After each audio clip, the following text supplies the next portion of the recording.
The Professional Women's Hockey League reached a major milestone yesterday as it introduced the jerseys in each market, though without logos. And another big step today. Training camps are opening for the league's original 6 teams: Montreal, Ottawa, Toronto, New York, Boston, and Minnesota.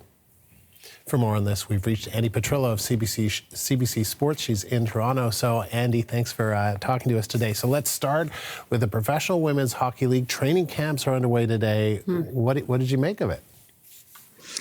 Well, they're on schedule, Andrew. That's what's key. I mean, this is a very aggressive and ambitious schedule that the PWHL is on ever since they had their draft in September. They wanted to open training camps the week of November 15th. They want to start the season January 1st. They want to get it going in 2024. And it really is a race. I wouldn't exactly say this is the most comfortable of timelines, but they're on schedule and it's really exciting. They announced the facilities. They're all top-notch facilities.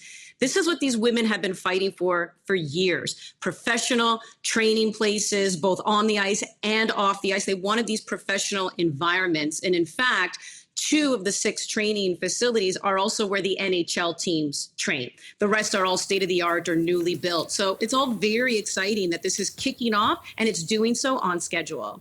And you covered the draft. So overall, how far would you say the league has come? They're working behind the scenes tirelessly. I would say, again, they've come where they've said they would get to at this point. And that's what's really important, because there is nothing more discouraging than a league setting timelines and not being able to reach them. So even though it's been ambitious, so far it's been realized. And that's what's key. The draft was such a huge success. We've continued to have players reaching out saying that it really did once again have this professional environment. They absolutely loved it.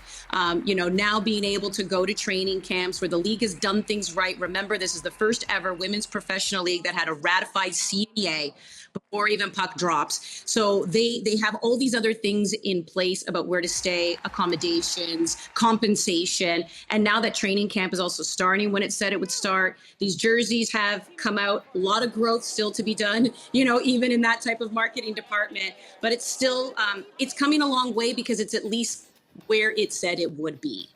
Now, you mentioned that the league announced its practice venues earlier this week, but hasn't announced home arenas for games, right? So, I mean, that seems like a pretty big deal if this is actually going to get going in just a couple of months.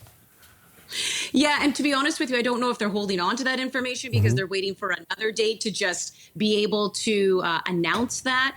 Because we have heard that when it comes to these 6 teams, they didn't just, pick cities out of a hat and say, oh, you're going to be an original 6. There was a lot of market research that went into it, and a lot of it had to do with venues. So they picked these markets based on venues, accessibility for fans, just where they would be in city centers. So they did a lot of work there. I don't know if they're holding on to that information. I also don't know, Andrew, because there's a lot of collaboration. When I spoke to Billie Jean King on draft day, she said there is constant communication with the NHL.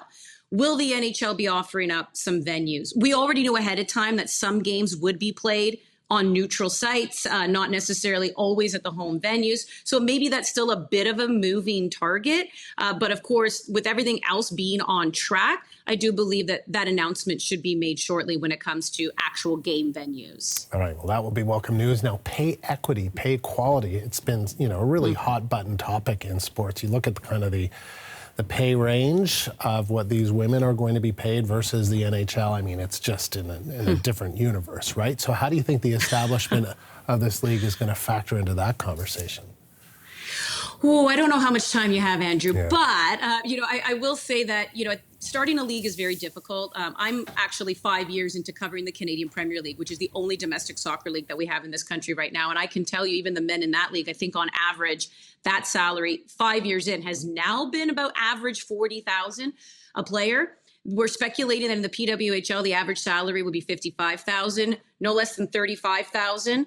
So the contracts will be between $35,000 a year, $80,000 a year, and then you do have some exceptions. The free agents who were signed in September before the draft, like your Marie-Philippe Poulins, these are players who will most likely be making 6-digit figures. But in the beginning, if there's another thing that a lot of people I've had a chance to speak to who have either started leagues and failed or started leagues and have been successful, they said it's about sharing that pie. And oftentimes the biggest mistake they've made in the beginning is maybe compensating too much the players, and then what ends up happening, your coaching staff, your medical staff, and your training facilities, all that ends up suffering. So I think what the PWHL is doing here with the Mark Walter Group being huge investors and being very smart in the business world is they're really trying to make this sustainable.